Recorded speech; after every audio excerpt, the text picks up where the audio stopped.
How did Alexander Volkanovski become the #1 pound-for-pound fighter alive? Starting off as an undersized rugby player who worked in concrete, he found himself in an MMA gym during his off-season as a way to keep himself in shape. Dominating trained fighters since the very beginning, it was clear he was a natural. However, no one could have guessed he would make it to the top of the top in the UFC. So how did he do it? What was this humble concrete worker's secret weapon? Kaizen. Kaizen is a Japanese word comprised of two parts. Kai meaning change and Zen meaning good. Combined, it's the idea of good change and translates to English as continuous improvement. The main idea of Kaizen is that small improvements over time lead to huge results. Both success and failure are long-term processes, and Kaizen highlights the specific principles that lead to ultimate success. These principles can be observed in Alex Volkanovski.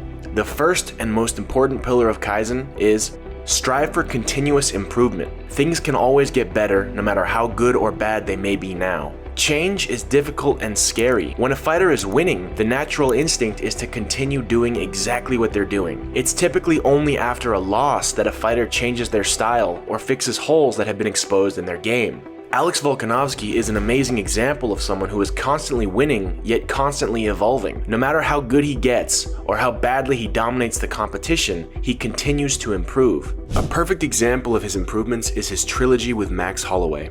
The most noticeable improvements for Volkanovski were his conditioning and defense. In the first fight, by round 5, Volkanovski had visibly slowed down and seemed content to just coast. He even looks at the clock and seems to just want to let the time run out since he's winning comfortably. Compare this to the 5th round of the 3rd fight.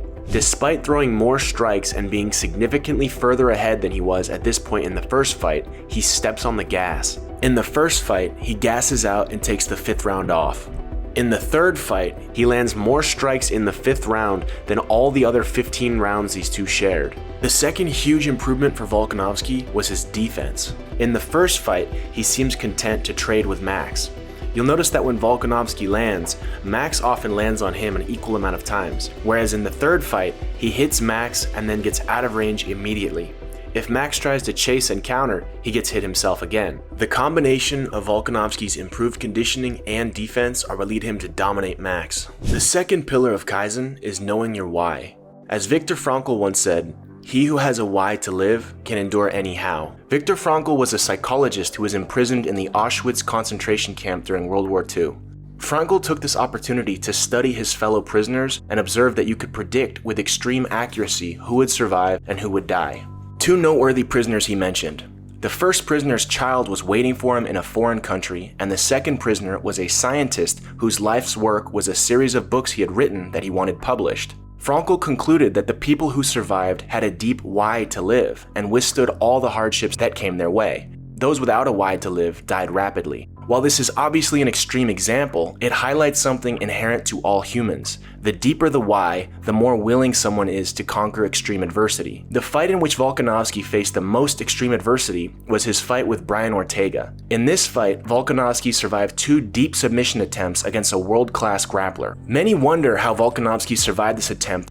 It's because of his why. I thought of my family in that darkest time where the lights were dimming. I'm like, oh no, this is on tight and I need to do something quick because this belt might not be going back to the family if I don't. To Volkanovski, tapping meant much more than just losing his status as world champion. It meant his family would suffer. The lights were dimming. I was like, no, this can't be it. There's no way. Like, I thought of my family losing. Me losing, my family losing, losing that belt, whatever it is, losing opportunities and all that type of stuff. That was what I actually thought of. I was like, there's no way. Volkanovski's deep desire to provide for his family caused him to keep fighting when everyone else would have tapped. Where 99.99% of the people who have ever lived would have tapped out. Yeah. That fucking savage. It's like, not today, bitch. I'd rather die. While this deep why was most evident during the choke against Ortega, it's evident all throughout Volkanovski's career. For example, Volkanovski wants to be double champ. By training relentlessly, improving more than anyone else, and stepping up to any and all opportunities, even going so far as to be the backup fighter for the lightweight title fight. Why? Because being double champ means more security for his family. Improving when you're already the best of the best is difficult. Fighting out of a deep choke against a world-class jiu-jitsu guy is difficult. Becoming double champ is difficult. But when you have a deep enough reason, anything is possible. So get to know your why and you'll find strength during any adversity.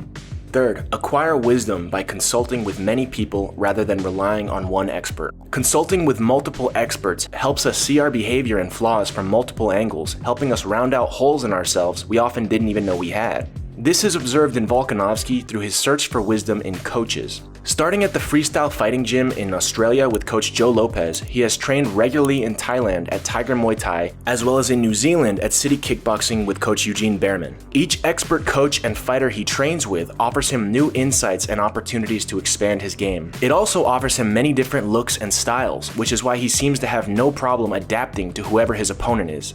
Training with Jiu-Jitsu world champion Craig Jones in Australia helped him survive world-class Jiu-Jitsu player Brian Ortega. Training with one of the best strikers alive, Israel Adesanya, helped him outstrike one of the best kickboxers in the world, Max Holloway. And training with world-class Muay Thai fighters helped him survive the brutal leg kicks of Jose Aldo. To improve in all areas of our life, it's important for us to seek out multiple experts, as there are areas we can improve on that we are currently unaware of. And the last pillar of Kaizen is, don't make excuses, focus on finding solutions. This principle is evident in Volkanovski after his second Max Holloway fight. Winning a razor-close decision over a fan favorite, the narrative seemed to be that Max had been robbed. It came out months later that Volkanovski had been awoken by USADA the night before the fight. USADA coming and waking me up 4 hours before I had to get up, which is ridiculous. Most people's first instinct would have been to immediately blame USADA and the lack of sleep, but Volkanovski simply used that negativity to fuel him into focusing on leaving absolutely no doubt in the trilogy. Volkanovski believed winning was not enough, so he worked relentlessly, made adjustments, and dominated Max in a fashion that no one had ever come close to.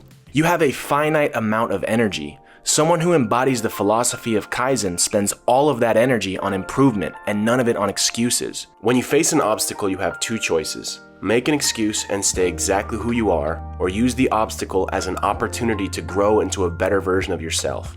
What separates the great from the greatest is continuous improvement, even during successful times. Kaizen is the idea that day by day, things don't really change, but small improvements over time compound for incredible results.